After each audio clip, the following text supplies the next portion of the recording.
Encore des personnes. Bon. Là, voilà, mais parfait. Il est 11h05, donc nous allons commencer. Donc, bienvenue à tous à cette conférence Séoul dans la littérature. La conférence va durer à peu près 1h30. On aura le temps après pour des questions et réponses avec notre conférencier que je vais présenter dans quelques instants. Juste quelques mots pour vous dire que c'est une conférence qui est organisée par le Centre culturel coréen à Bruxelles et le Centre d'études coréennes de l'Université de la KUL, de Catholic University Leuven. Cette conférence aura lieu en français, mais elle fait partie d'un cycle d'autres séminaires sur Séoul qui auront lieu donc dans les jours qui viennent, et ces séminaires-là auront lieu en anglais. Quelques dates à retenir. Le prochain sera le 27 avril. Toutes les informations sur le site du Centre culturel coréen de Bruxelles, mais juste pour vous présenter ce qui est à venir. Donc, le 27 avril, il y aura une conférence intitulée We Are Self, Uri, qui sera donc donnée par le docteur Kim Hye-young, qui est actuellement donc chercheur associé aux archives URCEL à l'ENS, l'École normale supérieure à Paris. Donc ça, ce sera quelque chose de plus philosophique le 27 avril. Et puis, plus tard, la semaine d'après, il y aura une conférence qui, elle, se propose d'étudier en fait l'architecture des églises catholiques dans Séoul, voir un peu comment la construction de ces églises-là eh bien, a façonné l'urbanisation, mais aussi la construction du système de transport à Séoul et vice-versa. Et donc, ce sera une conférence intitulée Starry Crosses in a Growing Metropolis, Catholic Catholic Church Architecture in Seoul. Et cette conférence sera donnée par Kang Yeon-ji, qui est actuellement doctorante à l'Université catholique à la KUL, l'Université catholique de Louvain-Leuven. Voilà. Vous pouvez retrouver toutes les dates de ces donc, deux autres séminaires sur le site du Centre culturel coréen.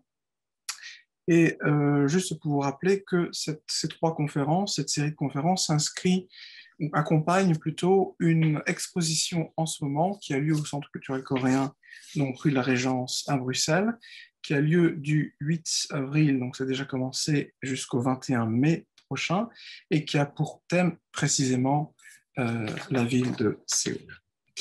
Donc on commence cette série de séminaires. On va commencer fort, parce qu'on commence avec le professeur Patrick Morus, que je vais présenter. Patrick Morus est professeur émérite à l'Institut national des langues et civilisations orientales, l'INALCO, à Paris. Professeur, votre notice biographique sur le site de France Culture me dit qu'après une agrégation de lettres modernes, vous quittez la France, je cite, en raison du faible pouvoir d'attraction des postes offerts, pour la Chine, où vous allez enseigner pendant quelques années le français comme langue étrangère. Puis vous revenez en France, où là, vous vous attelez à une thèse à Paris 8 sur le roman populaire et sous la direction de Claude Duché, qui est un pionnier de la sociocritique, avant de repartir pour la Corée. Et je dis repartir car je sais que vous y avez passé une partie de votre adolescence. Donc vous repartez en Corée et là, vous enseignez le français, mais c'est aussi à ce moment-là que vous commencez à traduire la littérature coréenne vers le français. Et en 1990 sortent vos premières traductions, si je ne me trompe pas, notamment ce chef-d'œuvre que j'ai dans la main, Notre héros défiguré de Immuniol, chez Actes Sud, maison d'édition avec laquelle vous entamez un long et fructueux compagnonnage. Je sais que vous êtes actuellement directeur de la collection Lettres coréennes chez cette même maison d'édition. De retour en France, vous soutenez en 1994 une seconde thèse, cette fois à Paris 7, sur la poésie coréenne, et sous la direction de Daniel Boucher. Vous êtes par la suite nommé maître de conférence, puis professeur des universités à l'INALCO, toujours à Paris, où vous enseignez notamment la littérature coréenne. J'ai eu personnellement le plaisir de suivre vos cours qui avaient lieu à l'époque sur un campus littéralement en décrépitude et relégué en banlieue parisienne. Et je dois dire que vos cours étaient une fête de l'esprit. Chaque semaine, nous attendions avec gourmandise que la pièce de théâtre commence en nous demandant « Mais qu'est-ce qu'il va bien pouvoir nous raconter aujourd'hui ?» Outre vos recherches sur la littérature, votre thèse a été publiée et vous avez aussi par la suite publié cette histoire de la littérature coréenne, qui est une synthèse très accessible sur cette littérature. Donc, outre vos travaux de recherche sur la littérature, vous avez écrit également plusieurs essais.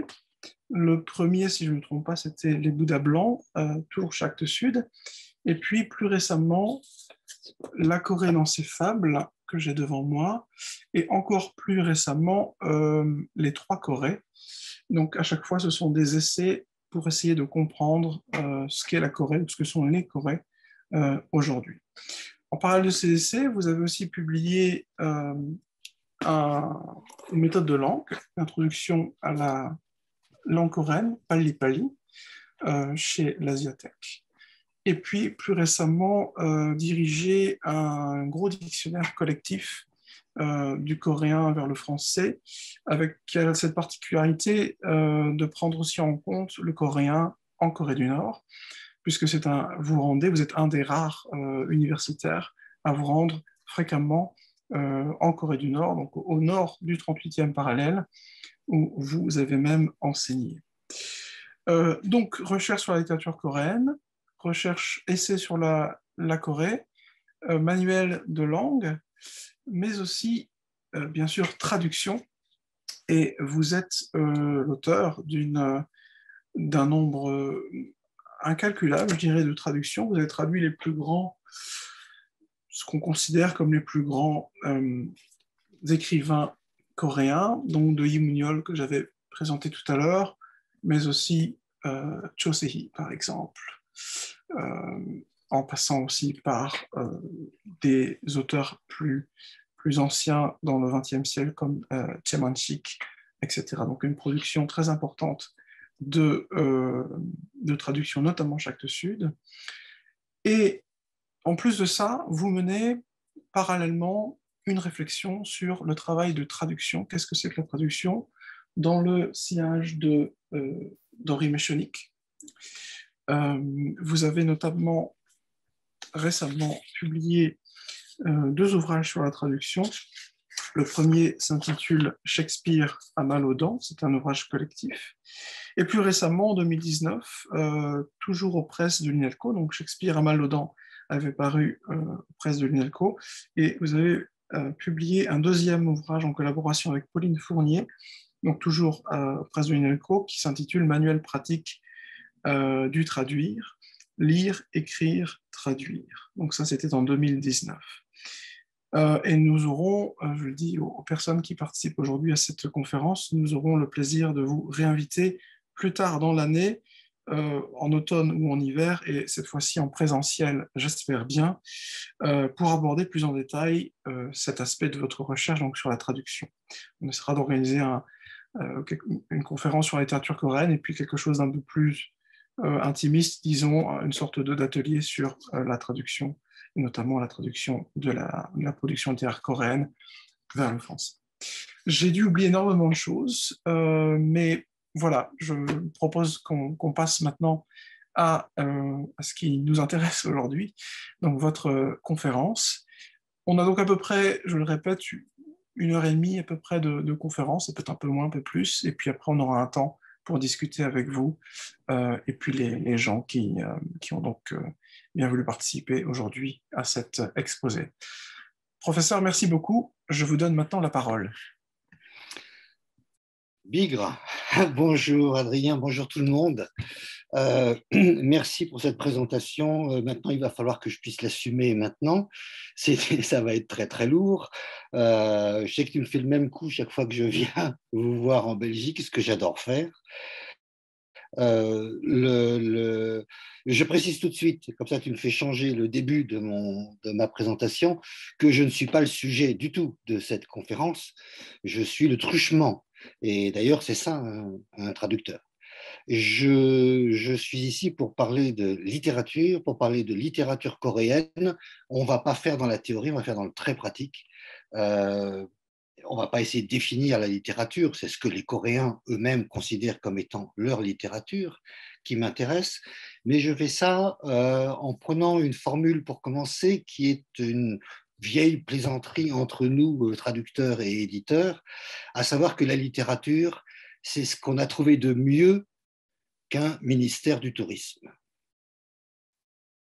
C'est une blague, c'est une plaisanterie. Bon, c'est pour se débrouiller entre nous, mais c'est simplement sachant que si on ne veut pas développer le vieux discours habituel contre les hordes de touristes, sachant que moi je suis plus intelligent que tous les touristes, on doit considérer quand même ça comme un mouvement vers les autres, une façon d'aller voir un petit peu ce qu'ils pensent. Et par trajectoire personnelle que tu as bien voulu rappeler, et qui me vieillit considérablement, je te remercie. Pour moi, la littérature et surtout la traduction de la littérature coréenne, ça a été non seulement un moyen de comprendre ce qui pouvait se passer dans une tête coréenne, mais surtout un moyen d'en passer par ce que les Coréens disent de la Corée. Je suis passablement énervé par la confiscation du discours sur l'autre, qui passe par une justification en disant regardez ce que je suis ouvert, je parle des autres. Non, c'est ça le problème. Je ne parle pas des autres. Qu'est-ce que les autres disent? Qu'est-ce qui peut faire en sorte que je sois moi simplement un autre comme un autre et pas quelqu'un qui va parler à leur place? Et pour ce faire, traduire et se poser des questions de traduction donc, que je vais vous épargner aujourd'hui, c'est-à-dire ne pas faire en sorte de confisquer la langue de l'autre en cachant ça derrière un joli français, c'est un Himalaya. Mais c'est un Himalaya qui vaut la peine parce que quand on est arrivé là-haut, fatigué, épuisé, gelé, la vue est extraordinaire. Et aucun office du tourisme ne peut vous rendre cette chose-là. Et tout ça, c'est une question géographique, mais c'est aussi une question d'histoire. Je suis désolé, j'ai mon âge, je n'y peux plus rien. Je suis prêt à échanger mon âge avec tous ceux de ces beaux visages que je vois en haut de l'écran, sans aucun problème. Mais le problème de date est une chose extrêmement importante, juste avant d'entrer dans la littérature. Je fais référence à un des premiers bouquins qui a été écrit à l'époque moderne, donc moderne après les invasions étrangères, par un nommé Hulbert Hulbert. Ce n'est pas un personnage de bande dessinée, il a écrit, il a existé. Il a écrit un bouquin qui s'appelait The Passing of Korea, bouquin écrit en anglais, en quelque sorte, la disparition de la Corée dans l'empire japonais à l'époque. Mais qu'est-ce que c'était que cette Corée qui existe quand même toujours à l'intérieur, un des bouquins les plus intelligents, totalement colonialiste, mais très intelligent dans son ouverture aux détails de la vie des Coréens. Et il a cette phrase qui commence son bouquin, donc je commence aussi de la même façon. Si un voyageur ayant visité la Corée il y a 20 ans revenait en cet an de grâce 1906, pas hier, il serait sidéré par les changements matériels réalisés en raison de l'ouverture du pays aux interventions étrangères. Bon, oublions ces interventions étrangères, mais que quelqu'un en 1906 puisse arriver en Corée en disant c'est ahurissant ce que ce pays a pu changer, alors qu'il ne connaît rien au coréen, alors qu'il ne lit pas la littérature coréenne, alors qu'il n'arrive pas à déchiffrer le vermicelle qu'il voit sur les murs, c'est quand même tout à fait ahurissant parce que, quelle que soit la date, quel que soit l'âge, quel que soit le moment, je pense que chacun d'entre nous ici, pour ceux qui ont déjà été en Corée, peut dire exactement la même chose, simplement en changeant la date. Moi, c'était 1965 la première fois. Je peux vous dire, 65, et quand j'y suis retourné quelques années après, quand je reviens en Corée 10 ans après mon premier voyage, je suis totalement sidéré par les changements qui ont pu se présenter dans ce pays. Et depuis que je fréquente la Corée, les Corées, je préfère. Ça ne veut pas dire que je suis contre la réunification, mais il y a plusieurs Corées. Chaque fois que je retourne en Corée, et j'y vais plusieurs fois par an, je suis sidéré, je suis scié, comme on dit en jeune français moderne, par la rapidité des changements. Et rapidité des changements, ça ne veut pas dire qu'on ajoute 3 immeubles là où il y en avait 2 avant. Ça veut dire la nature même du changement, la pensée du changement, qui est fondée sur quelque chose dont je vais reparler grâce aux écrivains coréens, qui est une notion totalement différente du moderne que celle que nous avons en Europe. Différente, ça veut dire différente. Ça ne veut pas dire meilleure, antérieure, postérieure. C'est aucun jugement de valeur. J'ai appris justement avec le temps, c'est le seul avantage de l'âge, à me débarrasser des jugements de valeur. Je vais juste dire une chose personnelle, privée, que vous ne répéterez pas, je compte sur vous, qui est mon passeport pour le respect, si vous préférez. Le respect n'est pas uniquement une chose intellectuelle que vous forgez, mais qui doit aussi entrer dans vos sens, dans votre toucher, dans votre ressenti. J'ai un fils coréen. Et chaque fois que je dis quelque chose sur la Corée, je m'interromps au milieu de la phrase, ce qui me rend totalement inaudible, en me disant « T'es sûr de ce que tu racontes ? Tu crois vraiment que ton fils dirait la même chose en même temps ? Tu crois que tu pourrais avoir la même discussion avec lui ? » Ce qui ne veut pas dire que lui a raison quand on parle de la Corée. Je peux ne pas être d'accord avec lui et c'est moi qui ai raison. Et nous avons un arbitre et cet arbitre s'appelle la littérature. Parce que la littérature, c'est un autre temps que moi, c'est un autre temps que toi, mais je suis sûr au moins d'une chose, c'est que cette littérature dont je voudrais vous parler, c'est que cette littérature est coréenne. Alors nous avons un sujet précis aujourd'hui pour discuter ensemble, dont je ne sais pas lesquels d'entre vous le connaissent, je ne peux pas le savoir, c'est la ville de Séoul.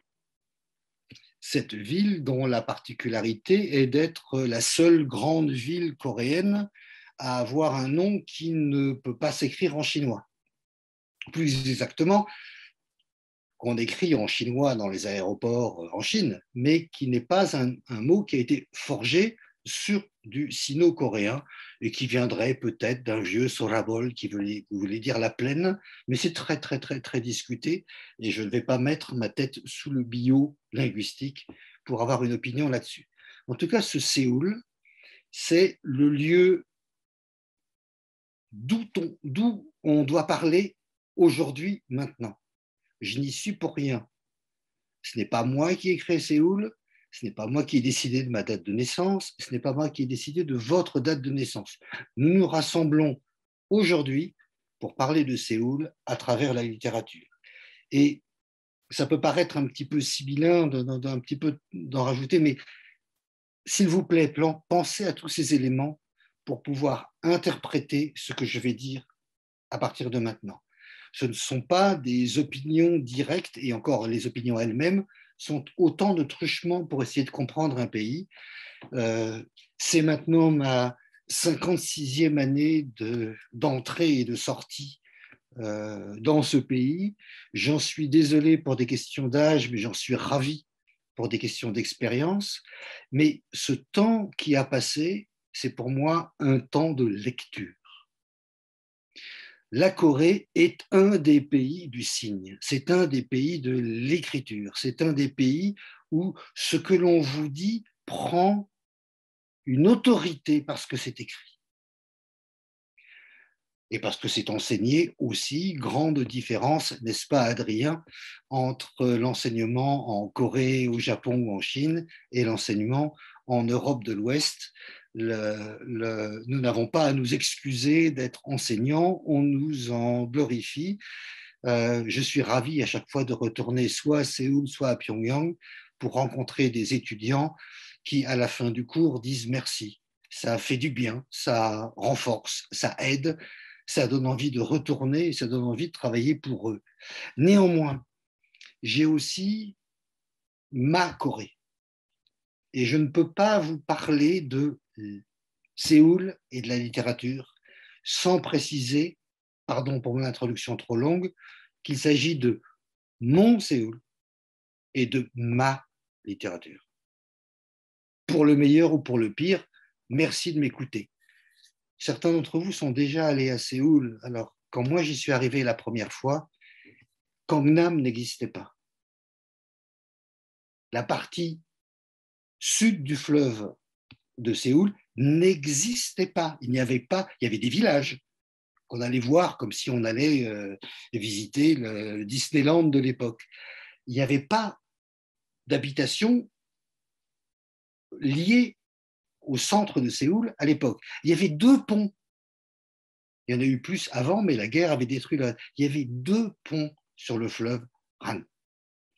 Il y avait le nouvel aéroport de Gimpo qui était tout neuf quand je suis arrivé, mais il y avait encore un aéroport à Yeouido, dans l'île, qui est sur le fleuve, qui est aujourd'hui la grande place des réunions, là où le pape est allé bénir tout le monde, là où se trouvent les immenses gratte-ciel des radios et des télévisions et de tous les tchébols.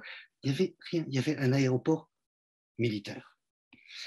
Et qui plus est, pour vraiment vous permettre de dater les choses, parce que je ne peux pas faire comme si j'avais 20 ans, on traversait en hiver le fleuve Han à pied sur la glace. Mes étudiants coréens à Séoul aujourd'hui ne me croient pas. Je leur montre des photos, je leur montre des textes coréens qui racontent comment les pêcheurs allaient faire leurs petits trous et se mettaient sur un petit soc en bois à côté du trou pour pêcher et posaient leurs chaussures à côté alors qu'il faisait -15. Ils ne me croient pas. Ce qui me rend très modeste quant à mes capacités à émettre un jugement quelconque sur la Corée. Et ce n'est même pas un jugement, c'est une simple description. J'ai vu venir, quand j'étais fin ado, début jeune adulte, l'opposition entre Gangpuk et Gangnam. Moi, pardon, je suis de Gangpuk, je suis du nord du fleuve, j'ai toujours vécu au nord du fleuve, on m'a bloqué, on m'a installé dans des maisons vers le sud du fleuve quand je suis devenu jeune prof, on m'offrait un appartement, j'étais obligé d'accepter, mais néanmoins, je me sentais rejeté comme un Parisien aujourd'hui en grande banlieue, qui a le droit à 2 heures de métro avant de rentrer. Là où est le vrai Paris, où est le vrai Séoul. Quand je suis revenu travailler en Corée en 82, de l'aéroport de Gimpo à l'époque, pas le nouveau, on a traversé quoi? On a traversé ce qui est évidemment Séoul pour 98% de ses habitants, et qui n'était pas le mien, qui était l'enfilade d'appartements de Gangnam au bord du fleuve. Et j'ai été effrayé, sidéré, malheureux de voir Sarcelles à Séoul. Sarcelles, pour les non-connaisseurs, c'est le nom qu'on donne à la banlieue la plus moche de Paris, qui n'est d'ailleurs pas la plus moche, mais c'est une idée de Parisien. Ça veut dire des bars d'immeubles. Et les immeubles, je vais y revenir. Mais ce que je n'avais pas vu à l'époque et ce que je constate à chacun de mes voyages, même en y allant plusieurs fois chaque année, c'est le côté tentaculaire. Et pas seulement tentaculaire pour un habitant d'une grande capitale qui est petite, comme Paris, et je dirais Bruxelles aussi, je parle petit de sa taille, ce sont des capitales concentrées, pas des capitales étendues. aucun jugement de valeur non plus.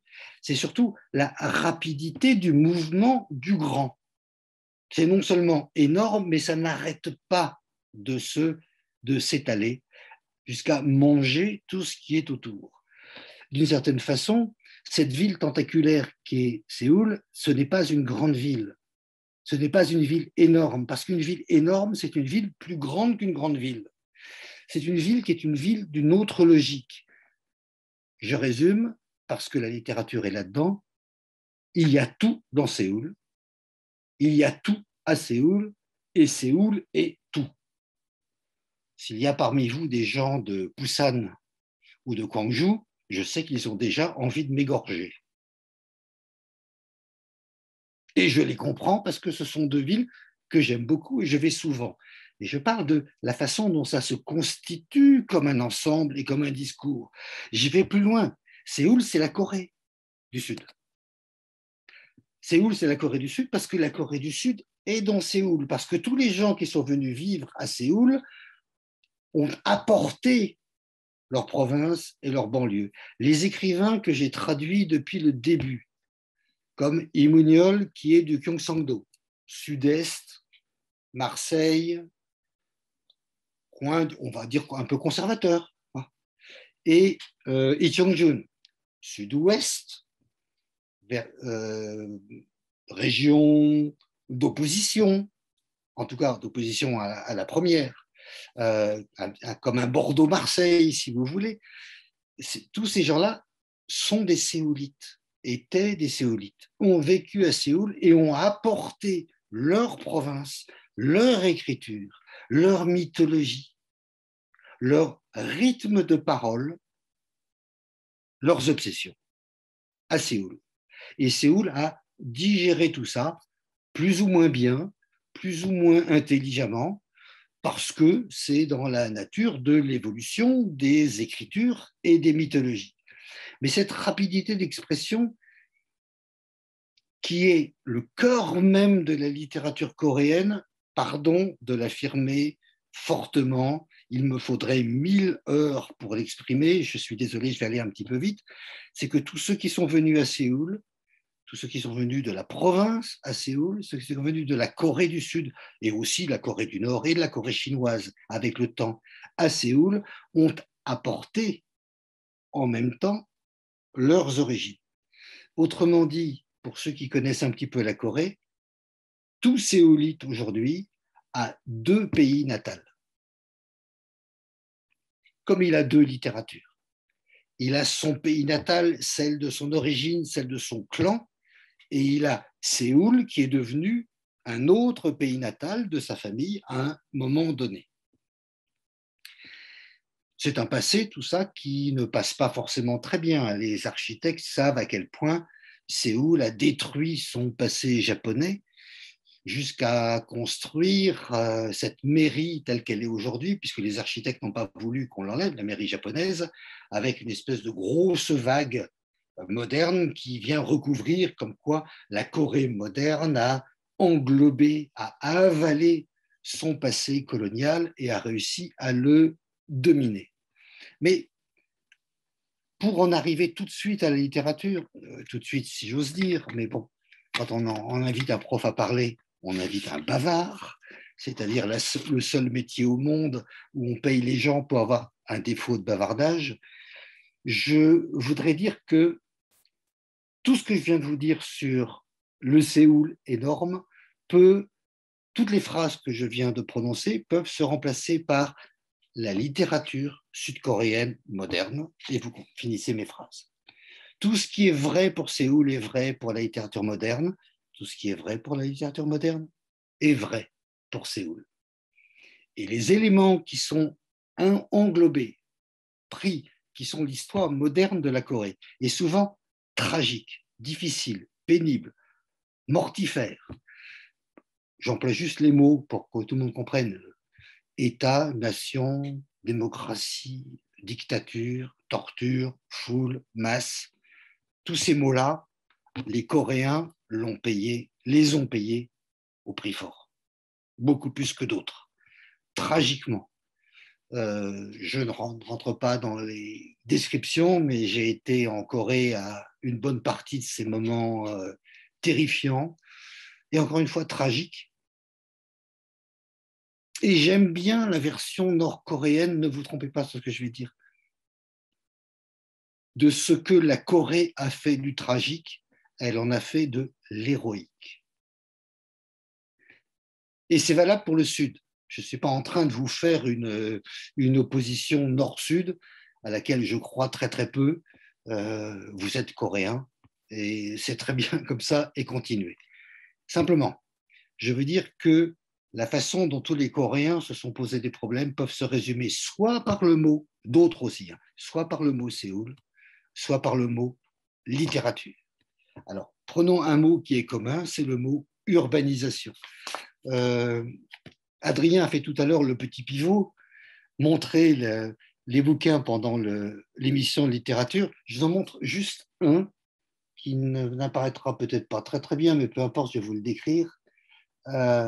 Tu as cité Tchemanchik tout à l'heure, grand écrivain du Nord, il y en a beaucoup d'autres. Celui-là, j'en reparlerai tout à l'heure, c'est un romancier qui s'appelle Park Tae-won, qui a vécu l'occupation japonaise, qui a vécu les tragédies de la division, qui est passé au Nord, qui a été victime du Nord, enfin bref, presque le Nord-coréen typique du XXe siècle, et qui a écrit ce bouquin qui s'appelle Une journée du romancier Ikubo. Ce livre aurait pu s'appeler, aurait dû s'appeler, pardon, Park Tae-won, réécrire ton livre, il aurait dû s'appeler Séoul. Il aurait dû s'appeler la Corée. Il aurait dû s'appeler nous. Parce qu'à chaque fois, c'est bien de cette question dont il s'agit, d'où l'importance rétroactive du sujet que j'essaie d'aborder. Mais je vais vous convaincre, je parle de littérature, et en même temps du même sujet, en vous lisant un morceau d'un texte parmi beaucoup d'autres que j'ai traduit au XXe siècle. Et je vais d'abord demander au directeur du centre culturel de bien vouloir vous le lire en coréen. Je préfère de rien dire avant, mon introduction est trop longue, mais ce n'est pas simplement pour ça, c'est qu'il y a quelque chose dans toute langue et surtout dans toute traduction qui devrait rester oral et audible. Et donc, entendre d'abord quel rythme a la question de Séoul dans une oreille attentive ou intéressée, ou même sans aucune connaissance de ce que c'est que le son coréen, me semble une très bonne façon de commencer. L'auteur dont il s'agit s'appelle Lee Dong-ha. Ce n'est pas un des auteurs majeurs des histoires de la littérature, mais il le deviendra bientôt, même s'il est à la fin de sa carrière. Et le texte s'appelle Le Gros Rire. Il concerne les grands ensembles de la ville de Séoul.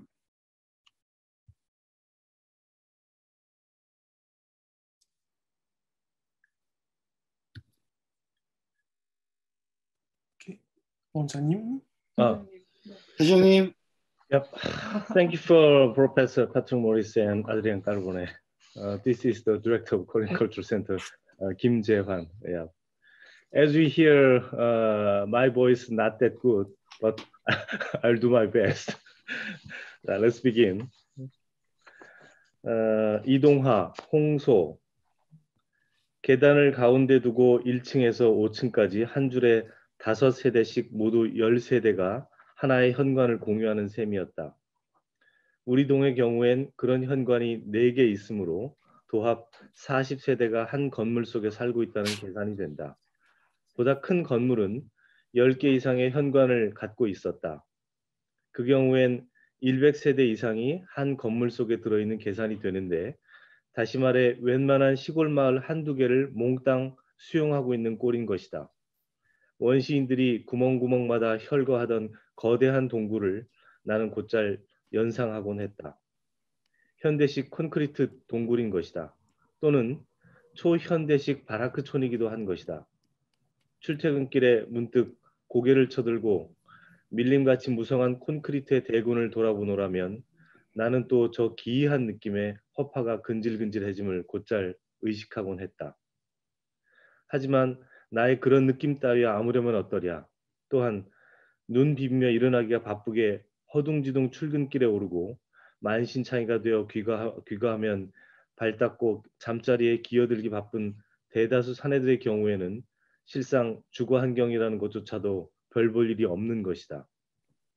생활이란 어차피 집구석에 남아있는 여자와 아이들에게나 있는 것. 따라서 나는 아내의 그 즐거움이 되도록 길게 지속되어지기만을 기대했다.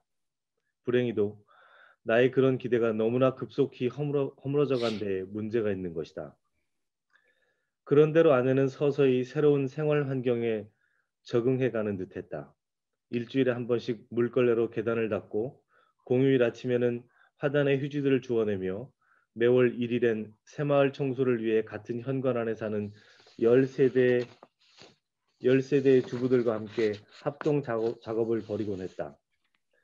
공동생활에 필요한 수칙들은 이미 가가호호의 출입문 안쪽에 나붙어 있었고 그 밖의 공지사항들은 반상이나 대형 스피커를 통해 수시로 시달되었다. 어머니 회가 만들어지고 어머니 배구팀이 창단되고 어머니 합창단도 조직되었다. 폐쇄된 버스 정류소 부활을 위한 연판장 운동이나 불우이웃 돕기를 위한 자선 요리 강습회 또는 쓰레기통 공동 소독을 위한 회합 등 각종 모임도 빈번해졌다. 모든 정보들, 이를테면 부동산 시세며 새로운 가전제품이며 의상과 헤어스타일, 하다못해 당일 슈퍼마켓의 찬거리 종류와 값에 이르기까지 신속하게 전달되었다. 토요일 저녁엔 꽁치 통조림이 동나고 일요일 낮엔 돼지갈비가 불티났다. 앞의 경우는 다음날 야외로 행락 갈 사람들 탓이고 뒤의 경우는 휴일에도 방구석에만 죽치고 앉아있는 사람들 때문이다. 월요일 아침은 단지가 죽은 듯 조용한 대신 화요일 오전은 원거리 시장에 나오는 아낙네들이 삼삼오오 떼지어 단지를 빠져나갔다. 한귀숙. 여기가 그 철산동인데 그 전에 회사가 성남에 있었어요. 그래서 성남에 갈 때는 지하철을 여기서 고속버스 터미널에서 그 뭐지? 3호선 갈아타고 다시 도곡에서 분당선 갈아타고 복정에서 성남선 갈아타고 다시 마을버스 타고 한두 시간 걸렸죠. 거의 앉기는 불가능하군요. 출근 시간은. 뭐 앉는 것이 문제가 아니라 어떤 경우에는 그 타는 것도 힘든 적도 있고 워낙 사람이 많아서 지하철 안에 공간이 생길 때는 요즘 나눠주는 거 뿌려주는 공짜 신문 있잖아요. 무슨 메트로나 AM7이네 그런 그냥 시간 잘 가니까 그런 거 읽고 버리고 책 들고 다니는 것도 일이더라고요. 솔직히. 핸드폰으로 열심히 오락도 해보다가 고스톱 치고 저녁에는 드라마를 본다거나 아니면 오락하는 사람들도 굉장히 많아요.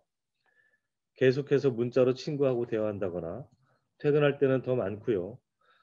왜냐하면 사실 뭐 자기 개발이나 이런 것도 좋지만 스트레스 이만큼 받아 있을 때는 쉬고 싶거든요. 예, 이쪽이 보다시피 아파트가 많이 들어서고 있어요.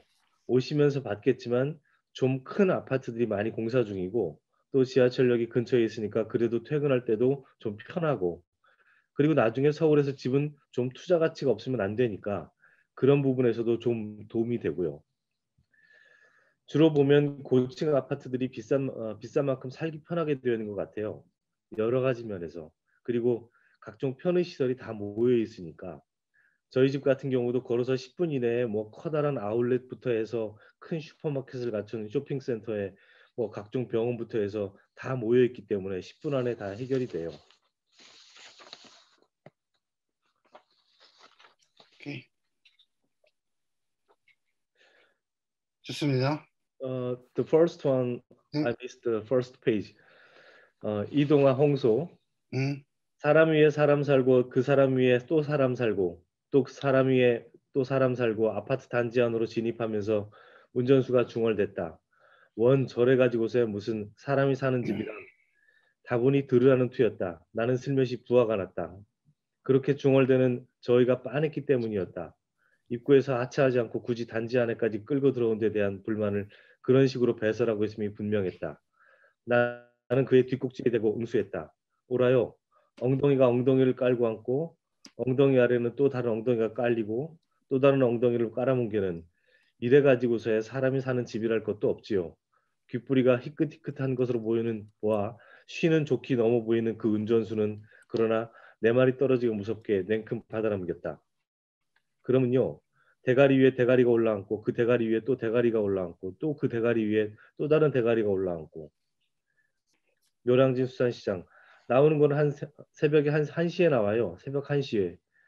집에는 한낮 2, 3시 교대 지하철. 지금 열차가 들어오고 있습니다. 아빠와 아이. 이것 아직 다 안 했어. 그건 나중에 하고 이것부터. Merci beaucoup.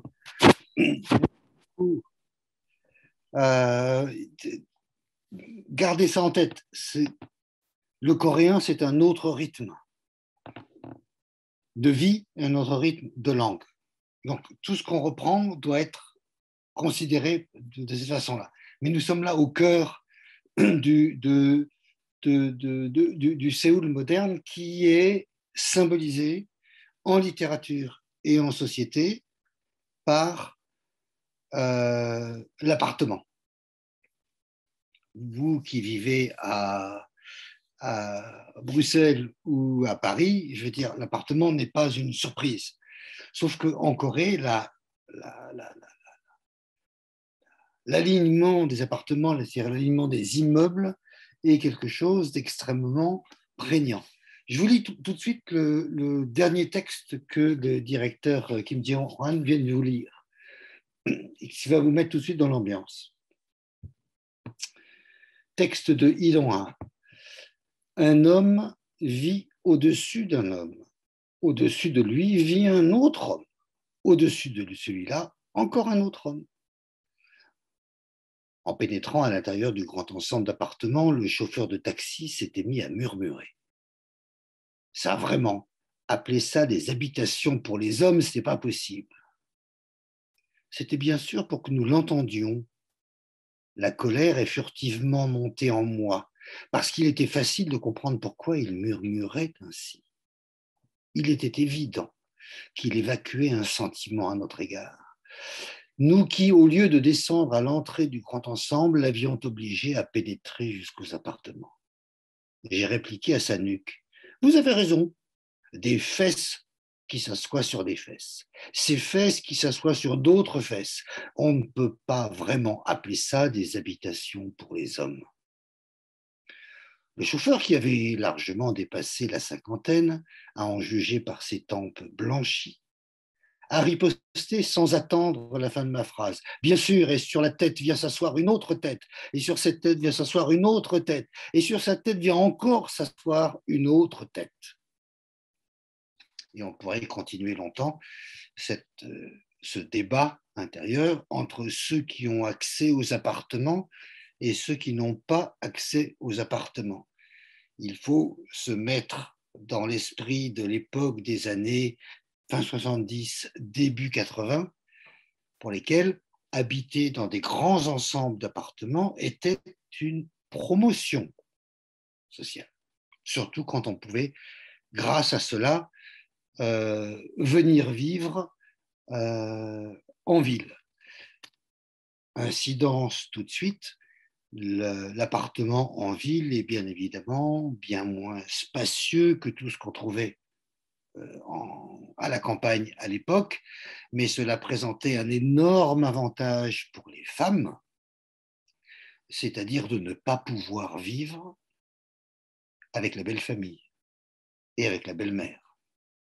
Et quand on parle d'appartement et qu'on parle de littérature, on parle directement de féminisme et d'un problème colossal qui était celui des féministes militantes coréennes de l'époque, pour lesquelles l'influence occidentale et l'influence américaine étaient importantes comme outils pour pouvoir se battre contre le patriarcat. Et de l'autre côté, elles avaient des femmes, des citadines, des nouvelles citadines, des jeunes coréennes pour lesquelles se retrouver dans un appartement en ville, sans belle famille et sans travail, était considéré comme des valeurs positive. Le travail n'était pas une valeur d'indépendance, le travail était une valeur de dépendance de l'ancien monde. Se retrouver en ville dans un appartement pour aller faire de l'aérobic le matin et les courses l'après-midi, je vais en reparler tout à l'heure, c'était un plus, un énorme plus antipatriarcal qui rentrait en contradiction complète avec le discours féministe fondé mais importé. Continuons avec Idonga, qui décrit maintenant l'intérieur de ces immeubles. Et l'immeuble, c'est Séoul. Séoul, c'est immeuble. La Corée, c'est l'immeuble, à pattes. À chaque étage, à gauche et à droite, et ainsi de suite sur 5 étages, vous pouvez dire 25 étages, 10 familles utilisaient le même accès d'immeuble. Comme notre immeuble avait 4 portes d'entrée, cela faisait en tout 40 familles dans le même immeuble. Les grands immeubles avaient plus de 10 portes. Dans ce cas, le même immeuble abritait plus de 100 familles. Autant dire qu'un seul de ces immeubles correspondait à un village de campagne entier. Puis-je me permettre de répéter cette phrase? Autant dire qu'un seul de ces immeubles correspondait à un village de campagne entier. Vous avez le XXe siècle coréen ici. Je continue. Je pensais quelquefois à une immense grotte dont chaque alvéole serait habité par des primitifs. C'était là une grotte moderne en béton. En entrant et en sortant, quand je renversais la tête en arrière pour regarder cette grande armée d'immeubles en béton dense comme une jungle, j'éprouvais toujours ce sentiment étrange qui me dévorait la poitrine. Mais qu'importe ce sentiment. D'ailleurs, la plupart de ceux qui filaient au travail dès le matin et rentraient épuisés le soir, ayant à peine le temps de se laver les pieds avant de se coucher, étaient totalement différents de leur habitat. La vie, dans ces grands ensembles n'avait d'importance que pour les femmes et les enfants qui restaient à la maison. Il me semblait que ma femme s'adaptait tant bien que mal à cette nouvelle situation. Une fois par semaine, elle nettoyait les escaliers avec une serpillière mouillée. Les jours fériés, elle ramassait les détritus. Le premier de chaque mois, elle participait avec toutes les voisines du même escalier au nettoyage collectif. Toutes les règles et instructions nécessaires à la vie commune étaient affichées à l'entrée de l'immeuble. Et le reste des annonces était transmis lors de la réunion des habitants ou bien par haut-parleur à l'intérieur des appartements, chaque fois que c'était nécessaire. L'association des maires avait été créée. L'équipe de volley des maires avait été mise sur pied. La chorale des maires avait été organisée. On avait lancé une campagne de signature pour obtenir le rétablissement de l'arrêt de bus. Stage de cuisine au bazar pour les voisins infortunés. Réunion pour le sulfatage des ordures. De même quantité d'informations, comme les cours de l'immobilier, les nouveaux gadgets, la confection, la coiffure, ou même la liste des plats cuisinés du jour au supermarché se transmettait rapidement. Le samedi soir, les boîtes de sardines étaient épuisées. Le dimanche, les côtes de porc rôties s'arrachaient. Dans le premier cas, c'était à cause des gens qui allaient pique-niquer le lendemain. Dans le second, c'était à cause des sédentaires qui restaient chez eux les jours fériés. Le lundi matin, il régnait un silence de mort dans l'ensemble des immeubles, tandis que dès le mardi soir, on voyait des essaims de femmes partir pour un marché éloigné. Non seulement c'est très bien écrit, mais j'aimerais bien que le texte soit distribué à tous les passagers qui prennent Air France ou la Korean Air pour partir à Séoul, pour savoir où ils vont. Un immeuble, un appartement, ça existe à Paris et à Bruxelles. Est-ce que vous croyez que la réunion des femmes pour le sulfatage, ça existe? Non. L'esprit collectif coréen n'est pas le nôtre et il se passe dans des éléments différents. Je précise tout de suite pour les amateurs de littérature à contenu, c'est que vous savez trop il se passe. qu'est-ce qui leur arrive? Qui sait? Le narrateur, qui est un homme, voit petit à petit la situation lui échapper, tout comme venir à Séoul et entrer dans un grand ensemble a été une obligation et un choix en même temps. Il adorait venir à Séoul et en même temps, il n'avait plus les références.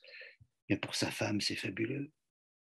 Parce que sa femme reste au foyer, s'occupe des enfants, est libre toute la journée. Et donc, la situation échappe au narrateur, à l'homme, à la structure de la société coréenne qui est en passe de ne plus devenir cette structure. Qu'est-ce que la littérature éclaire? Qu'est-ce qu'elle nous raconte comme histoire? Notre narrateur, qui vient de rentrer dans son grand ensemble en se fâchant avec le chauffeur de taxi parce qu'ils sont rentrés à plusieurs en absence, comme on disait à l'époque, c'est-à-dire qu'on ramassait d'autres clients qui allaient du même côté pour que le chauffeur de taxi fasse plus d'argent, jusqu'à se faire virer parce qu'on n'allait pas dans la bonne direction. Tout cela a bien disparu depuis, mais les immeubles sont toujours là. Et la femme, qui à l'époque a échappé à son mari parce que petit à petit, quand il rentrait le soir, il se rendait compte qu'elle avait des trous dans les oreilles pour préparer les futures boucles d'oreilles, où elle avait acheté tel ou tel repas pour le soir tout prêt, au lieu d'être comme la maman en Italie qui se doit de préparer les spaghettis à la napolitaine telle que ça a été prévu. Non, elle s'est libérée de ce que doit être la vie. Elle ne fait même plus le kimchi. Vous vous rendez compte de la révolution? Je ne vais pas mettre d'adjectif derrière le mot révolution, il est suffisant en soi-même. Être une femme qui est obligée par sa belle-mère de faire le kimchi tous les ans au moment du kimchiang au mois d'octobre, de façon à ce qu'il y ait du kimchi préparé pour tout l'hiver, et d'un seul coup se rendre compte qu'on n'est pas obligé de faire ça, parce qu'au supermarché d'à côté, on peut acheter du kimchi tout prêt. Honte absolue, seulement la belle-mère n'est plus là pour dire que c'est une honte. Et le mari, lui, il est au boulot toute la journée. Il rentre le soir très tard, on va en reparler, rond comme une queue de pelle, bourré comme un coin. Il ne peut plus faire la moindre remarque. Mais pendant ce temps-là, sa femme s'est émancipée. Si je voulais paraphraser Shakespeare, mon copain, je dirais « Soul, thy name is woman ». Séoul, ton nom est femme, ton nom est la femme. Séoul, ton nom est l'émancipation des femmes. À ceci près que, comme toutes les émancipations, elle trimballe son passé, elle trimballe son mari, lui-même victime du mal qu'il fait, et elle trimballe sa province, sa campagne et son village. Néanmoins, ce sont quand même ces grands immeubles, pas seulement parce que j'ai vécu, pas seulement parce que j'ai piqué une crise de rage chaque matin, parce qu'à 6 heures, le haut-parleur intérieur incontrôlable me donnait les informations du quartier, jusqu'à ce que ça prenne que c'était pas mal d'avoir les informations du quartier, mais 6 heures du matin, savoir quel était le prix des tomates, ou savoir qui était mal garé sur le parking et empêcher les autres de passer, c'était passer dans un autre monde. Ce monde-là, je l'avais compris grâce à la littérature avant. Et j'ai compris, bizarrement, en traduisant, que ma réaction d'amour-haine pour Séoul, pour la grande ville, la volonté d'y être parce qu'il y a tout, et parce que tout s'y passe, et parce qu'au même temps, au même moment, on ne respire plus, on ne veut plus. C'était exactement ce que pensaient tous les Séoulites, anciens ou nouveaux. Cette dualité insupportable, je veux vivre à Séoul, je dois vivre à Séoul. Il n'y a que Séoul, mais vivement que je puisse m'en abstraire et aller ailleurs. s'il y a quelques Coréens qui nous écoutent aujourd'hui, je ne peux pas faire la liste complète, franchement, combien d'entre eux n'ont pas rêvé à la fois aux grandes universités de Séoul et en même temps au fait que leurs enfants puissent aller étudier ailleurs. C'est une contradiction motivante, créatrice, c'est le fait. La vie est comme ça, on va ailleurs. Et donc quand on ne peut pas envoyer ses enfants forcément à l'extérieur, qu'on doit vivre à Séoul, qu'est-ce qu'on fait? Comment supporte-t-on Séoul en voulant rester à Séoul mais en s'échappant?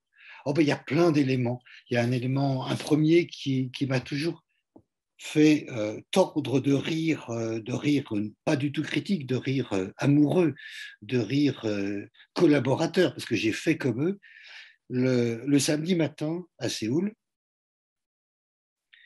des ribambelles de citadins partent vêtus en tyrolien pour aller grimper, parce que Séoul n'est pas du tout une ville plate, aller grimper tout autour pour faire Tongsan Hada, pour faire de la grimpette, puisque Séoul, qui était géométriquement choisi pour être à l'intérieur des montagnes, a depuis très longtemps avalé toutes les montagnes qui sont autour, et que quand vous grimpez en haut d'une montagne, vous ne voyez pas Séoul en bas, vous voyez Séoul tout autour de vous. Et aller grimper, c'est quelque chose qui a beaucoup, beaucoup taraudé les écrivains. Un petit morceau de Imouniol, qui est l'écrivain par lequel nous avons fait connaître la littérature sud-coréenne en Occident et en particulier en français. Voilà ce qu'un de ces personnages ouvriers qui va crapahuter en montagne raconte. L'alpinisme m'a procuré. Alpinisme, on va à Montmartre à Paris, si vous connaissez. C'est pas un alpinisme himalayesque, c'est sortir, monter, grimper. L'alpinisme m'a procuré une récompense morale et je n'ai pas regretté d'avoir englouti 1 mois de salaire dans l'équipement. Quand on quitte la ville, chacun a sa vie, sa situation sociale, son argent, mais une fois en montagne, on est tous habillés de façon semblable. Tous deviennent égaux. Comment repérer des traces de vie ratées quand on est tous équipés de la même façon? Qui peut sentir l'odeur d'un pauvre tourneur, d'un chauffeur remplaçant ou d'un cuisinier de restaurant chinois?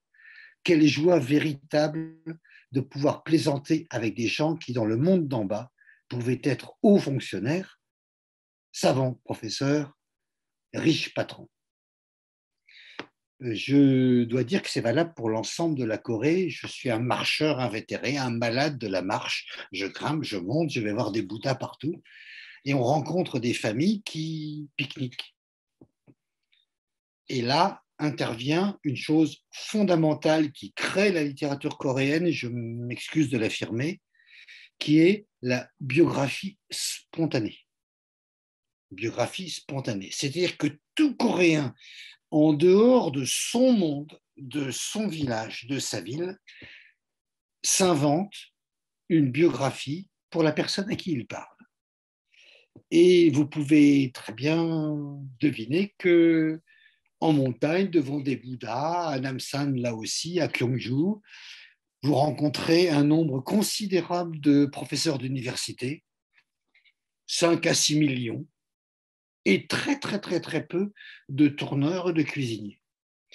Avouons que nous sommes nous-mêmes enclins à améliorer notre propre biographie, mais c'est quelque chose qui est matériellement constitué par la ville de Séoul. La ville qu'on fuit n'est pas rose, les appartements sont pas grands, les trajets sont épouvantables à Séoul. 2 heures dans chaque sens. La surpopulation est ressentie de façon terrible. La population est la 2e au monde après Mexico. Les inégalités sont évidemment flagrantes, plus on est loin du centre.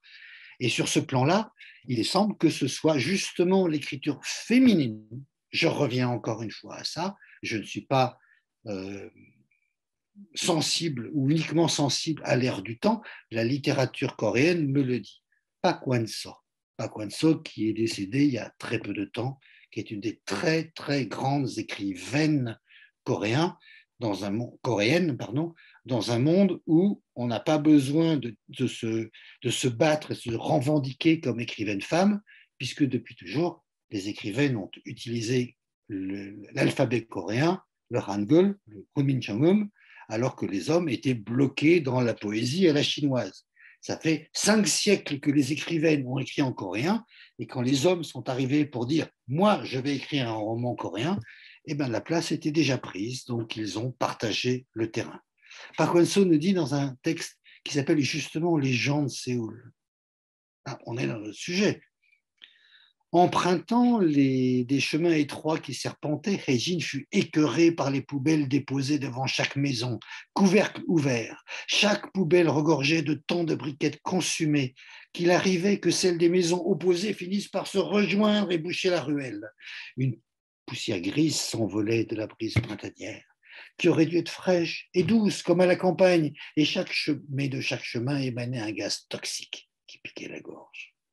Des enfants qui se disputaient dans la rue commençaient soudain à échanger des insultes, comme si quelque chose n'allait pas, et à se lancer des briquettes de charbon consumées, le yontan d'autrefois.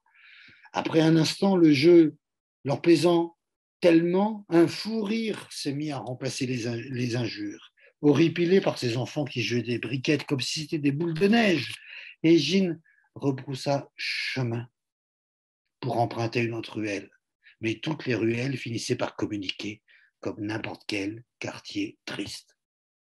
C'est pas beau, hein? C'est pas terrible, Séoul. La même femme, Park Hwan-seo, nous dit 2 paragraphes plus loin. Pas moins. C'est elle, c'est Park Hwan-seo, cet écrivain extraordinaire, peut-être la seule écrivaine coréenne avec de l'humour. C'est un autre sujet. Nous dit juste après, son quartier était un ensemble d'immeubles tout neufs, ordonnés et propres, où il était si agréable d'y rencontrer toutes ces jeunes femmes de son âge. Ces femmes étaient de véritables consoeurs. Vous appelleriez vos voisines des consoeurs? Sûres, économes, qui partageaient le secret commun. Quand le rythme d'augmentation des rythmes d'appartements ralentissait, elles protégeaient leurs bénéfices en restant unies dans les réunions de propriétaires. Grâce aux espaces verts bien conçus, l'air de l'ensemble était pur et doux. Hae-jin respira en regardant d'un air satisfait le centre de commercial qui devait ouvrir 2 jours après. Des banderoles de publicité multicolores enveloppant ce bâtiment immense s'agitaient au vent. London Fog, Weekend, Nomo, Ninali, Charlotte, Givenchy, Cinderella, Buckingham, Bella, Printemps, Moore, Greenwich, Nike, Prospect, World. Chaque fois que le vent agitait les banderoles, le bâtiment semblait danser doucement. Je ne vais pas me mettre à la place des écrivaines ou autrices, je préfère auteur avec un E, ouest-occidentales.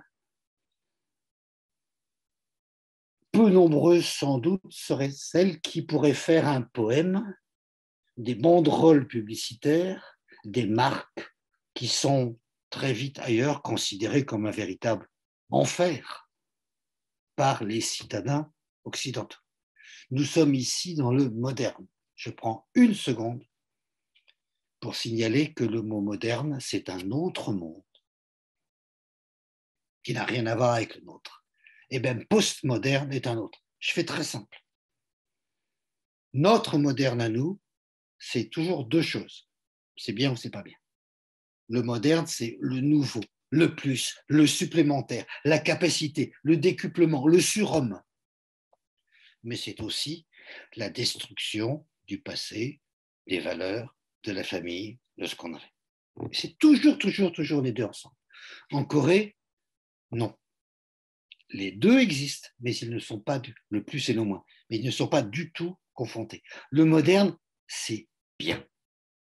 Et toute la pensée coréenne, et disons japonaise et chinoise, mais je ne l'ai pas dit. Toute la pensée coréenne est fondée sur l'idée que le plus, c'est du plus. Le mieux, c'est du mieux. Le bien, c'est du bien. Le moderne, c'est du moderne. Et on réglera les comptes ensuite. Notre moderne à nous, il est terrible. De même que le postmoderne, cette façon d'être moderne sans être passé par toutes les étapes de modernisme. Nos 8 siècles des démocraties villageoises jusqu'à la révolution industrielle, la Corée a fait ça en un temps extrêmement bref. Et si les ingrédients peuvent sembler les mêmes, ils sont arrivés dans un laps de temps tellement court que ça n'est plus du tout la même chose. Mais ce n'est pas du fast-food non plus. Ce n'est pas de la fast démocratie. Il ne faut pas non plus se tromper sur ce que ça pouvait faire. Ce qui n'empêche pas mes amis coréens de la littérature d'avoir une histoire, mais c'est leur histoire. Ça n'est pas notre moderne, c'est leur moderne. Les Coréens qui m'écoutent attendent que je cite le texte canonique de l'histoire de la littérature coréenne qui parle de l'histoire. C'est le fameux texte de Kim Seung-ok, Séoul, hiver 64. Pour les plus jeunes d'entre vous, c'est oh là là, c'est l'histoire de Tata Germaine et de Papy Daniel.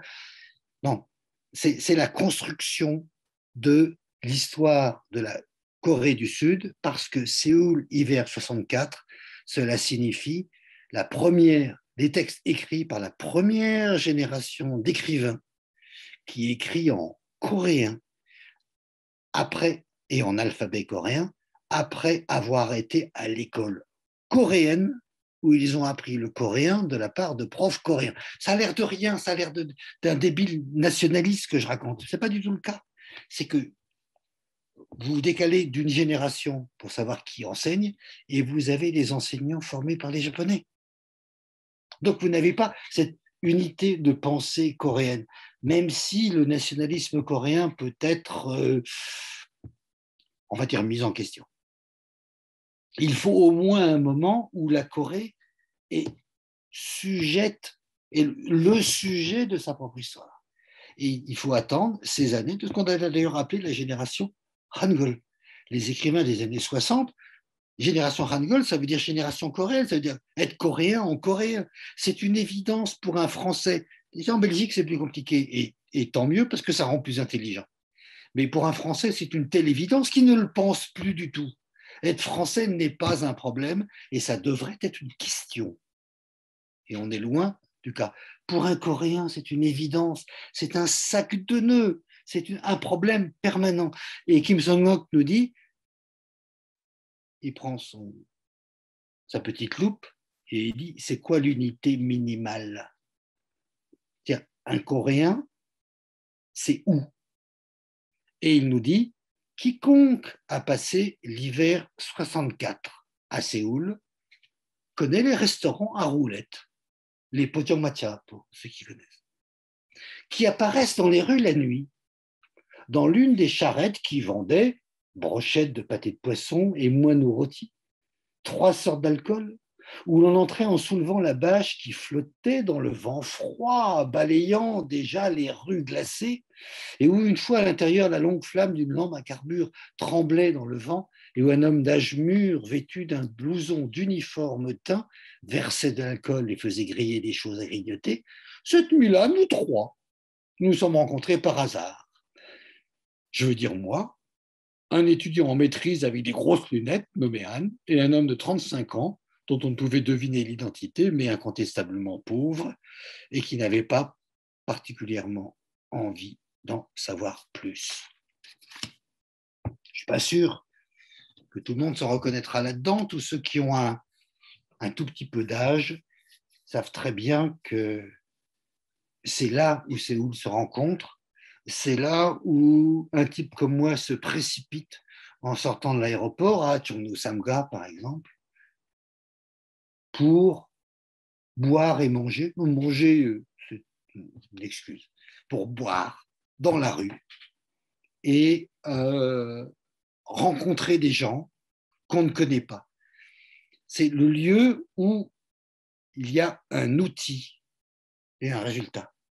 L'outil est en littérature, j'en ai plein qui sont là. Le premier bistrot où ils étaient entrés se trouvait dans une ruelle du quartier. Ils ne se souvenaient même pas de l'enseigne tellement ils avaient bu. Il avait bu, puis il avait rebu. Il avait encore sa serviette à ce moment-là. Mais leur deuxième serment à ne pas continuer à boire avait été vite oublié. Ils avaient bu sans compter, nous dit Cunion, etc., etc. C'est Séoul. Ça ne veut pas dire que les Coréens sont des poivreaux, des alcooliques, des fous et des tarés. Ça veut dire que l'alcool est un outil social et un outil littéraire.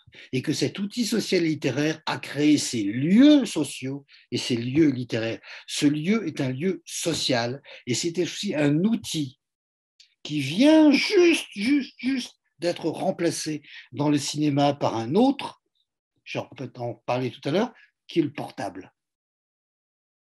Avez-vous vu un film ou un drama nord-coréen récemment où il n'y a pas un coup de téléphone toutes les 3 minutes?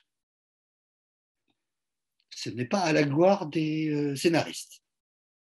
Néanmoins, c'est un lieu commun, un lieu qui nous est en commun. Et l'alcool, c'était ce lieu au préalable, mais reste cet endroit. Mais cet alcool, il faut aller le boire à des endroits spécifiques. Et ces endroits spécifiques sont des lieux de création littéraire.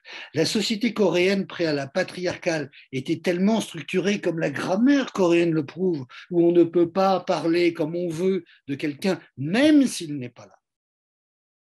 Cela limitait considérablement les possibles narratifs, si je puis dire. Vous ne pouvez pas faire rencontrer n'importe qui à n'importe qui dans la littérature parce que ça n'est pas crédible, parce que ça ne te passe pas comme ça. Sauf s'il est 3 heures du matin et que vous êtes rond comme une queue de pelle. Et à ce moment-là, la société offre des solutions à la littérature que la littérature va lui rendre à son tour, en réaction. Je n'ai pas le temps de vous lire tout ce qui est de Lee Kyung-yong, ce grand écrivain qui est mort très très jeune dans un accident de voiture parce qu'il avait trop bu et qui raconte des histoires d'alcool et qui est l'auteur de ce fameux L'autre côté d'un souvenir obscur. Un type rentre chez lui, se réveille le matin dans un hôtel un peu de passe, ivre mort avec une femme qu'il ne connaît pas. Rien d'exceptionnel. Et petit à petit, il se rend compte qu'il y a un truc qui ne va pas. Oh, ce n'est pas la femme à côté de lui, qui est charmante, ils parlent ensemble, c'est le fait qu'il a perdu sa serviette, son cartable, en sortant de la banque. Il y avait un document dedans. Et donc, il va remonter toute la nuit, passer pendant la journée. Sauf que, évidemment, les baraques sont fermées et autres. Et il va se rendre compte pendant toute la nuit qu'il avait suivi des gens qu'il avait perdus. Seulement, à quel moment a-t-il perdu sa serviette? Et en remontant pendant la nuit, il va remonter dans l'histoire de Corée. C'est-à-dire que cette jeune femme avec laquelle il a passé la nuit, en bien tout honneur en plus, une serveuse de bistrot nocturne, se trouve avoir été, comme lui, une orpheline de la guerre. Et qu'en remontant dans sa nuit où il a perdu sa serviette, il remonte dans l'histoire de la Corée, où il a perdu son origine et ses parents. Et cela, il ne peut le faire que par l'alcool. Leur deuxième serment se bornait à se changer le goût de l'alcool, avait vite été oublié. Ils avaient bu sans compter. Ils devaient être entre 2h et 2h30 lorsqu'ils étaient ressortis. Shin titubait légèrement. Alors il avait entraîné dans une pâtisserie pour manger des gâteaux. Je ne savais pas trop au juste pourquoi, mais Shin lui avait dit qu'il enviait d'être célibataire. J'ai des enfants, ils s'accrochent à moi, ça me rend triste, c'est ma seule raison de vivre, je ne sais pas quoi faire. Sortis de la pâtisserie, ils avaient marché dans la rue au gré de leur ivresse, etc. Vous entendez alcool, alcool, alcool. Moi, dans cette phrase, dans ce paragraphe, j'ai entendu autre chose qui était il l'avait entraîné dans une pâtisserie pour acheter des gâteaux. si vous avez écouté, il est 2h30 du matin. Je ne sais pas combien il y a de pâtisseries ouvertes à Bruxelles à 2h30 du matin. À Paris, pas beaucoup. C'est-à-dire quelque chose entre 0 et aucune. Mais je ne voudrais pas porter atteinte à la politique culturelle et commerciale de la mairie de Paris. C'est un autre aspect de la ville de Séoul sur lequel ouvre la littérature, mais sur lequel ouvre en même temps l'alcool, qui est cette vie tentaculaire, pas seulement dans l'espace, mais aussi dans le temps. Séoul est une ville qui vit réellement 24 heures sur 24. Les gens de Séoul dorment. Pas d'illusion là-dessus. Mais il y a des gens de Séoul qui ne dorment pas. Et ce ne sont pas seulement des boîtes de nuit. Ce ne sont pas seulement des lieux glauques. Il y en a. Il y en a un paquet. Il y en a beaucoup. Mais ce sont aussi des endroits où la vie commerciale de Séoul continue. Et ça me fait revenir à l'espace. J'ai beaucoup parlé au début de l'appartement parce que c'est quand même une notion fondamentale, c'est-à-dire l'immeuble, une notion fondamentale. Mais il ne faut pas non plus, encore une fois, se porter vers nos banlieues bruxelloises ou parisiennes. Ce n'est pas simplement un décor horizontal, c'est aussi un décor vertical. Autant le vertical, c'est la marque de la modernité, ce sont les immeubles japonais, mais c'est aussi la marque d'une réalité sociale. Promenons-nous dans le centre de Bruxelles, dans le centre de Paris. Notre vision est horizontale. Nous avons des magasins horizontaux, les uns à côté des autres. Nous ne levons pas beaucoup la tête, sauf si nous sommes touristes. À Séoul, et dans les autres villes coréennes, mais surtout à Séoul, ce n'est pas horizontal. Vous ratez la ville si vous ne levez pas la tête. Parce qu'en sous-sol et dans les étages, ça continue.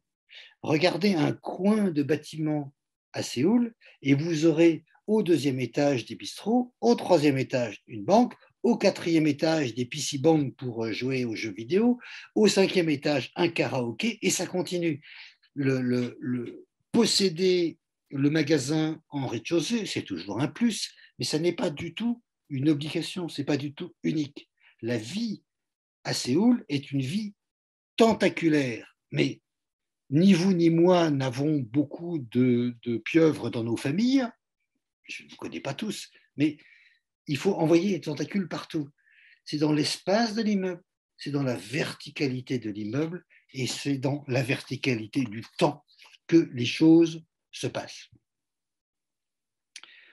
Et qu'est-ce qu'on y fait? Qu'est-ce qui fait la littérature?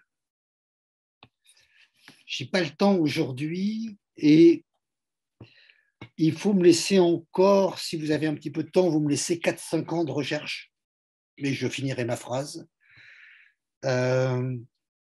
J'ai un problème avec Séoul et la littérature. La Corée d'aujourd'hui, c'est Séoul. La pensée de la Corée aujourd'hui, c'est la littérature, mais il y a un problème de couple. À savoir que comme pendant l'époque japonaise, des grands écrivains comme Park Tae-won, Jaemanchik, etc., ont été des écrivains absolument obsédés par l'urbanisation, l'exode rural, etc. Et ce sont de très, très grands écrivains. Tous les personnages de Park Tae-won n'arrêtent pas de traverser les ponts et de prendre le tramway, tellement c'est sidérant. Ils sont sur la navette spatiale. C'est au moment même en France où ça rend tout le monde fou parce qu'il y a un Français qui va dans l'espace. Ce sont des navettes spatiales, ce ne sont pas des ponts. C'est une nouveauté absolument ahurissante. Et eux en parlent avec une bizarrerie qui ne parle pas, pratiquement pas des Japonais.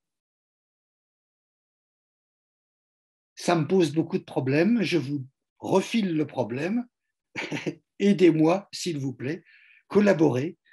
Mais en littérature, l'époque de la collaboration, de l'urbanisation, de l'exode rural, de la révolution industrielle, c'est une époque qui est marquée par ces objets intégralement dans la littérature, y compris la poésie, mais pas par ses personnages. Et après la guerre, où la Corée a été, la guerre de Corée, bien entendu, donc 50-53, la Corée a été dévastée, écrabouillée, il a fallu reconstruire. Bien, la Corée s'est bâtie quelque chose de nouveau. Et croyez-moi sur parole, s'il vous plaît, 80% des textes littéraires sud-coréens aujourd'hui, et je parle d'écrivains géniaux, dont je ne discute rien, 80% des textes se situent avant Séoul ou après Séoul. Séoul est un problème pour les écrivains coréens parce que dire Séoul, c'est dire la Corée. Ah oui, mais c'est quoi la Corée? C'est une demi-Corée, c'est une Corée unifiée, c'est la Corée avec le Nord, c'est la Corée avant le Nord. La Corée qui a été unifiée, elle n'était pas coréenne, elle était japonaise. Bref, tous ces problèmes intellectuels, philosophiques, moraux, sentimentaux, terribles qui se posent aux Coréens d'aujourd'hui. Et donc, dire Séoul, c'est aussi compliqué que dire la Corée.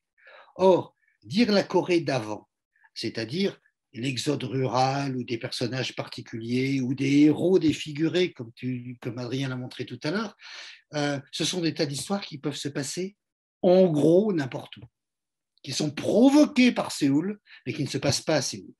Et aujourd'hui, que la Corée du Sud, je vais faire hurler tout le monde, monsieur le directeur Kim, s'il vous plaît, excusez-moi de proposer une hypothèse de travail.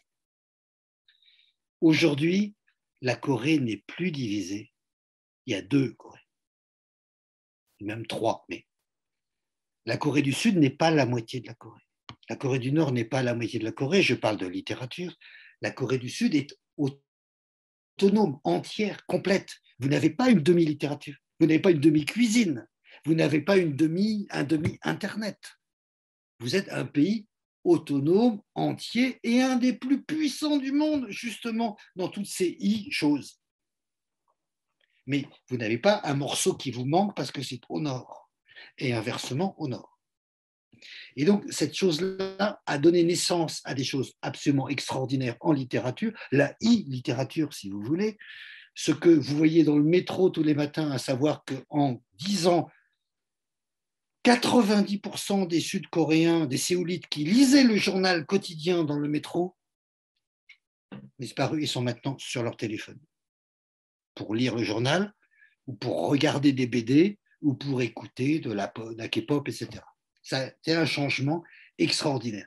Et aujourd'hui, vous avez une littérature avec des écrivains fabuleux que j'essaie de traduire et qui sont très difficiles à faire comprendre, comme Chun Yong-wan, comme Park Min-gyu, etc., qui sont des écrivains du post-moderne, du post-Séoul.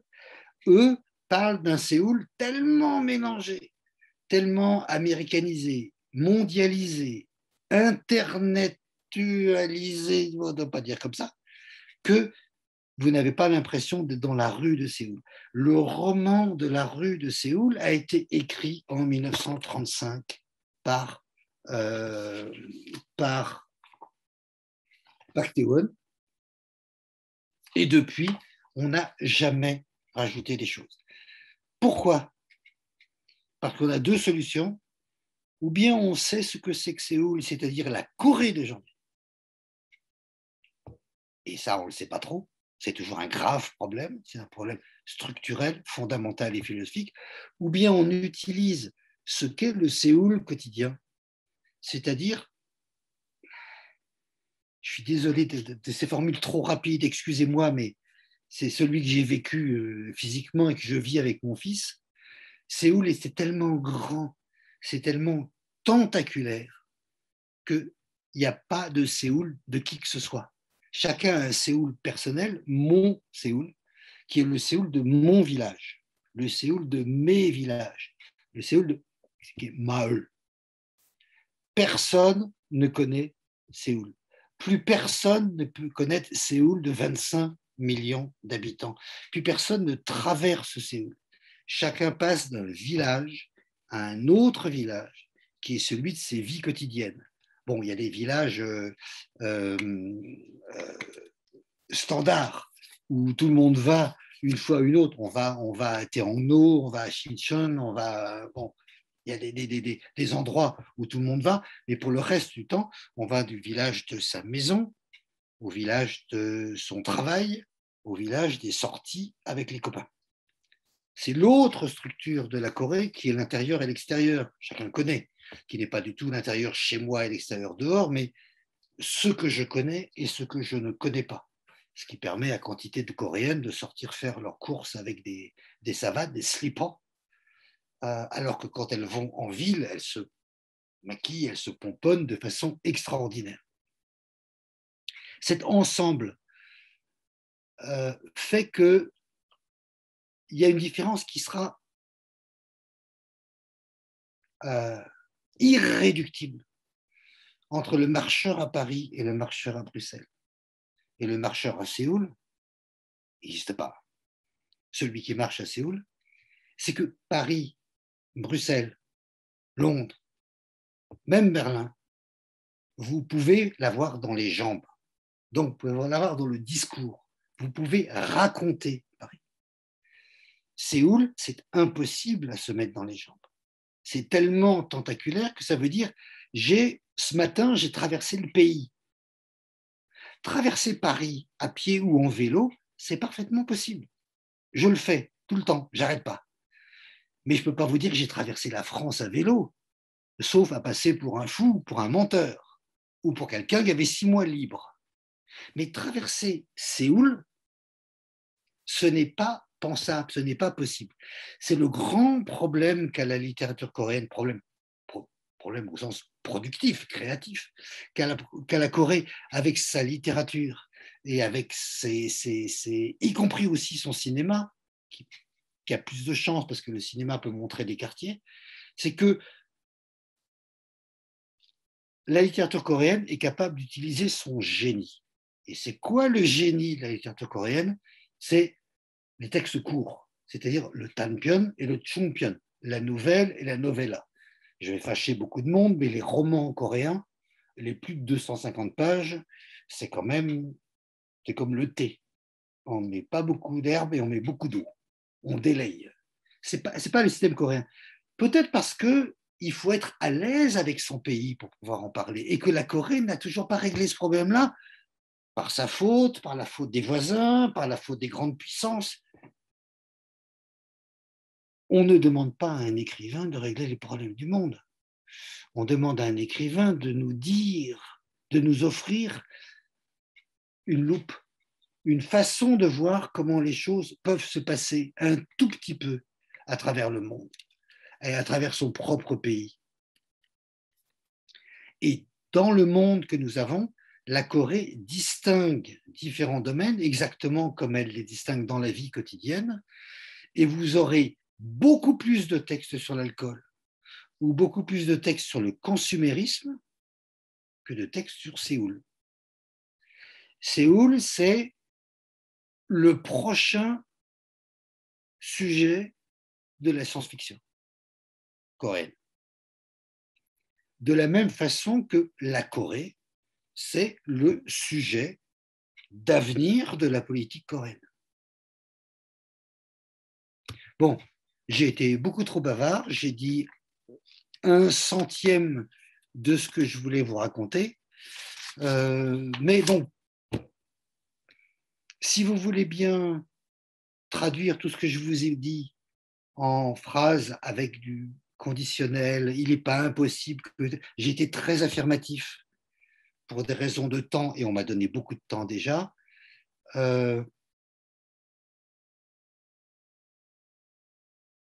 Je termine juste simplement en disant que la littérature coréenne a du mal avec la complexité et l'immensité de Séoul, mais qu'elle répond de façon coréenne, uniquement coréenne, c'est-à-dire ajouter de la complexité et de l'immensité au problème. Là où le roman a du mal à parler de Séoul, eh bien, je vais te flanquer du e-roman, du portable, du PC Bang et du jeu vidéo. Et ce qui est extraordinaire, c'est que ça marche. C'est que c'est quelque chose de nouveau. Terrible problème pour les traducteurs. Comment rendre compte d'une capitale surconnectée? Alors, surconnectée, c'est le Parisien qui le dit. Hein. Capitale connectée en avant sur tout le monde, dans une capitale qui est sous-connectée. C'est un véritable problème. Je termine juste par une petite anecdote, par deux anecdotes du début. J'ai donc un fils coréen qui n'est toujours pas venu en Corée du Nord, sud-coréen, qui n'est toujours pas venu à Pyongyang avec moi, sous prétexte qu'il n'y avait pas de PC Bang en Corée du Nord. Vous interpréterez comme vous voulez. Mais je préfère l'autre histoire pour revenir à mon moderne au début, puisqu'on était au postmoderne. Nous étions avec mon fils à Rome, dans une petite pensionnée pas chère, évidemment. Et il se trouve que juste en face de l'autre côté de la rue, donc très, très, très proche, il y avait des échafaudages. Et le hasard a voulu que le matin, premier matin, en se réveillant, les ouvriers enlevaient l'échafaudage et il y avait une vieille église, 17e, qui apparaissait derrière les échafaudages. Et mon fils est resté planté à la fenêtre à regarder ça, perplexe, aussi intrigué et questionneur que moi devant le monde coréen. Et puis il a fini par me poser la question en me disant, mais papa, ils ont enlevé l'échafaudage, oui. Pourquoi ils construisent vieux? Je crois que c'est la question que, si on veut bien se rendre compte, toujours se souvenir que nous parlons d'ici, nous maintenant, dans la conurbation Bruxelles-Paris qui au XXIIIe siècle sera une seule ville, si nous acceptons que la littérature coréenne nous pose des questions, et bien ce soir on mourra moins idiot.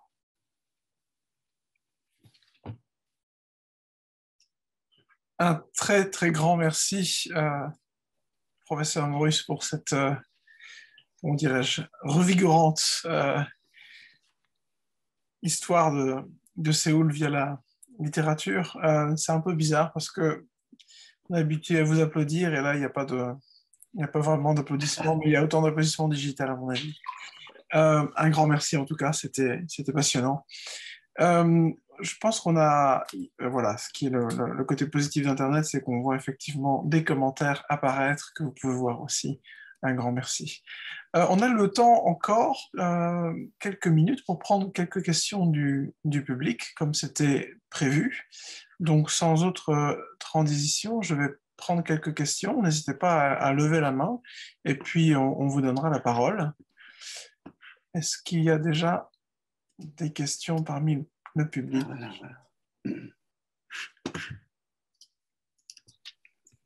N'hésitez pas à lever la main. Je crois qu'il y a une fonction donc, qui vous permet de... Merci d'abord à tout le monde parce que moi qui suis de la pierre taillée, je viens de réussir à taper sur le bouton converser, qui ne signifie pas converser mais écouter la conversation, donc j'ai du mal avec le français du Moyen-Âge. Et alors tous ces merci me vont droit au cœur. Continuons comme il faut le faire, c'est-à-dire en lisant des bouquins coréens et en étant très exigeant sur une chose, à savoir que tout livre coréen que l'on lit est un livre traduit.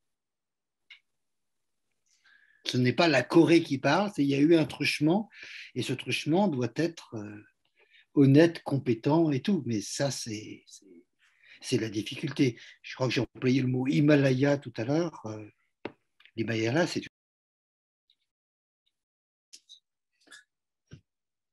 un très très grand merci, professeur. Je vois qu'il est bientôt l'heure. Je n'ai pas de mot de conclusion, mais... Adrien, tu peux dire à Laura que la K-pop et le cinéma, il n'y a pas que la littérature, hein. La K-pop et le cinéma, ce sont des très très très très bons moyens d'entrer en Corée. Il n'y a pas de hiérarchie de l'entrée en Corée. La K-pop n'est pas une honte. Écoutez les chansons yéyé des années 80 et vous verrez que grammaticalement, c'est pas non plus Shakespeare. Merci beaucoup pour cette conclusion et je crois qu'on a tous hâte de vous retrouver à l'automne pour une seconde conférence et j'espère donc en présentiel ce moment-là. Euh, il me reste donc le temps encore une fois de vous remercier beaucoup pour cette magnifique conférence. Remercier aussi tous les participants. Et puis vous rappeler que donc cette série de séminaires sur Séoul qui vient de commencer de manière très forte se poursuit la semaine prochaine avec donc un autre sujet, la notion de uri, hein, dans la langue ici, la philosophie coréenne. Donc ce sera un sujet plus philosophique avec Kim Hee-young, qui donc est chercheur associé aux archives UCL de l'ENS, qui viendra aussi nous parler donc de cette notion du uri coréen.